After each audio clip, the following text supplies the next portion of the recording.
So a fourth Calcutta Cup in a row for Scotland, 30 points to 21 against England. Welcome to this video supported by Lifting Giants.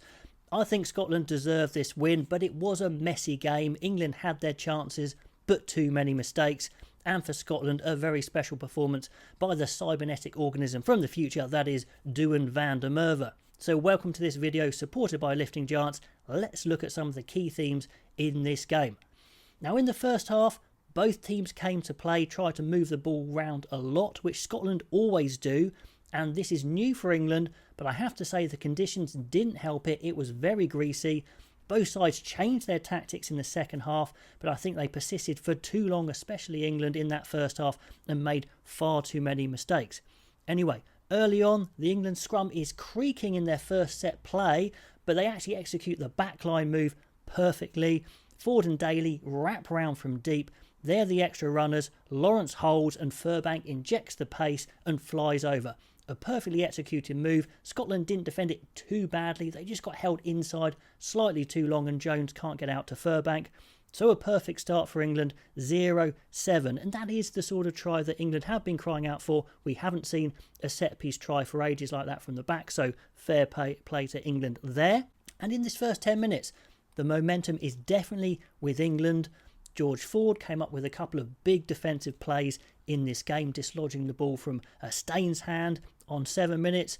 Fakeson goes off early for an HIA and Miller Mills concedes a penalty straight away, so it is going England's way. And we can see the English attack is trying to be more threatening, trying to be more complex, but they're definitely not on the right wavelength. They are still getting in the way of each other, as we've seen in different games, but they're trying. Are they going to nail it? I don't know. The conditions didn't help. They're still not good enough at it.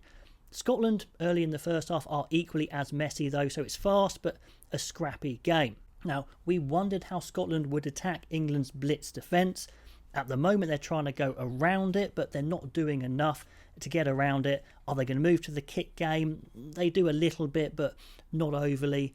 On 30 minutes, Tommy Freeman, his aerial work, has already won 3 balls in the air, so he does some good work there. And his third one creates enough disruption to get front foot ball, win an easy 3-point from a penalty, 0-10. So again, couldn't have gone better for England on the scoreboard in this first phase of the game. Then England gifts some possession to Scotland on 15 minutes with 2 poor kicks.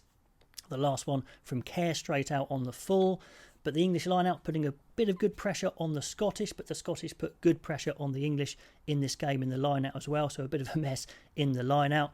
And again, George Ford comes up with the strip. Fair play. Now England's new style attack is threatening to get going, but when they hit those lines through, say, Furbank or Lawrence, they're knocking the ball on.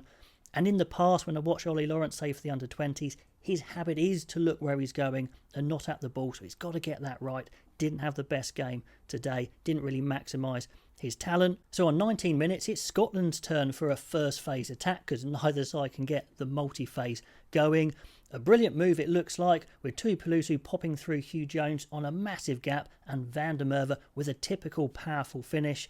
And you look at the replays, England's blitz defence has got it all wrong, as they have done in previous games. Slade tries to hook round out wide, and they leave the Jones channel completely open, so that can't be what they're going for. Now, if in doubt, take the inside man, so I don't know what's going on there, but again, the blitz defence killing them, but a good finish from Scotland, so 7-10. On 22 minutes, the first of good turnovers from Underhill. He had a much better game over the ball, a monster touch finder from Slade, but again the power man Van der Merwe, big play to haul Earl into touch, impressive stuff. Certainly Scotland managing to hold the ball up to pull England into touch, disrupting really well. On 26 minutes, this English attack still trying to get into shape. Some nice lines from Ben Earl, from Ollie Chesham, but you can see the English players looking around after a few phases, wondering where they're meant to be. Still a work in progress. I know plenty of you are saying Wigglesworth isn't the man for the job, and this attack still doesn't look like either it's got the players or the players know what they're doing. So a bit of a worry there, but the ball is greasy. Lots of people knocking the ball on, but costly. Furbank kind of heads it on. The ball ends up in the star winger Duan van der Merwe's hands. Brilliant stand up on Ben Earl, goes in to out, and then pure gas to score.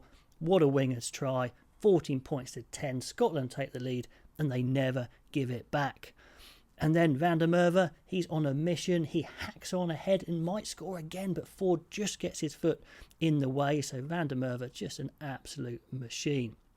Towards the end of the second half, we get a couple more scores. Ollie Chesham intercepts a Scotland line-out, but then passes it straight back to Scotland, which kind of epitomises how Chesham's England career has gone. He makes some great plays and then does some silly things as well. So hopefully he'll settle down on that, but that was costly because that led to a penalty. 17-10. England are losing momentum in all the attacks they're having, and fair play to Ford. He sees this, drops back, takes his time and bangs over a really neat drop goal, which he's done quite a lot of recently, especially in the World Cup. So 17-13, fair play to England to get some points there, but that attack just isn't going.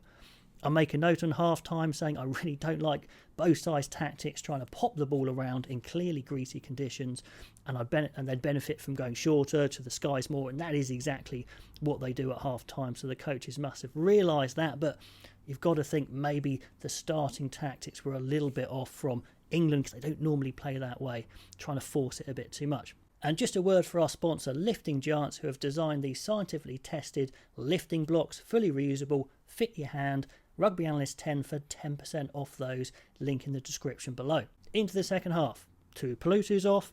That seems a bit of a blow, but Cameron Redpath comes on and does really, really well, so that's a good sub to have. They're going more direct, Scotland more direct, muscle up into the 22 for a big period of pressure, but that man Underhill saves the day. Then a big momentum shift to Scotland. Ollie Lawrence charges down a kick, and 3 England players go to try and smash Cameron Redpath. They shouldn't all go for him, of course, but Redpath twists out the way fantastically, goes past Dan Cole like he's standing still, which he kind of is, to be honest. Then Russell, crossfield kick to Van der Merwe, another great try, 24-13. That was huge, and Scotland didn't look back, even though England tried to get back into the game and nearly did at times. Steve Borthwick makes early subs, which he needs to do. Ben Spencer's on. I think he does fairly well. George Martin comes on with some big carries straight away.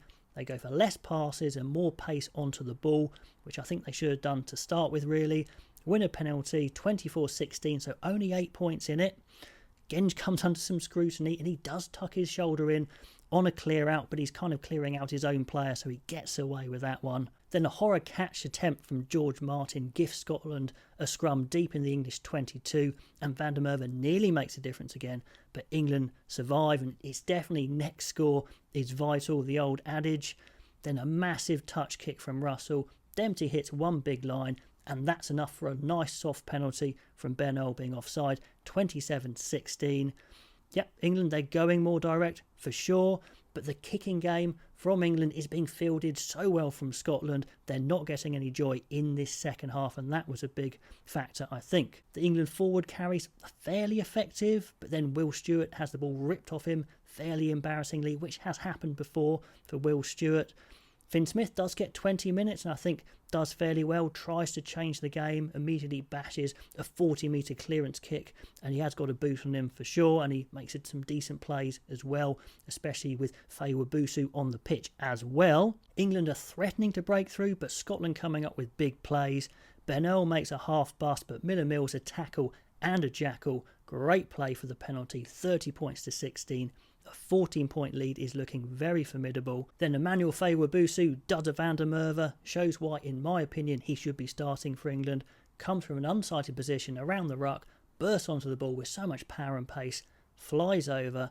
30 points to 21. England really needed that, but the conversion from Smith hits the post, which could have been vital. The subs from both sides are making a fair bit of impact.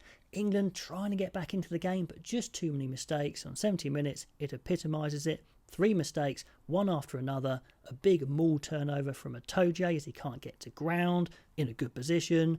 Too many drops, Forbank forces an offload into Chesham, and then a free kick in the scrum against Stewart. It's just killing England every time they try and get on the attack. On 75 minutes, George Horne nearly kills Scotland a bit there as he chases a Finn Russell kick, and he's miles offside from his starting point, so that was poor. But Ollie Lawrence, really a poor game for him. He flings a disgusting long pass out, miles away from Ben Earl, straight into touch, and the chance is gone. Van der Merwe cops a yellow at the end, Faye-Wabusu wreaking some havoc, but it's all over Ashman holds up a maul to win the game. 30 points to 21. Well done, Scotland.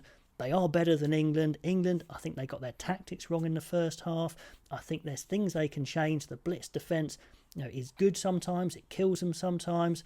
But some brilliant tries from Scotland. Van der Merwe, what a player he is. One of the best wingers in the world.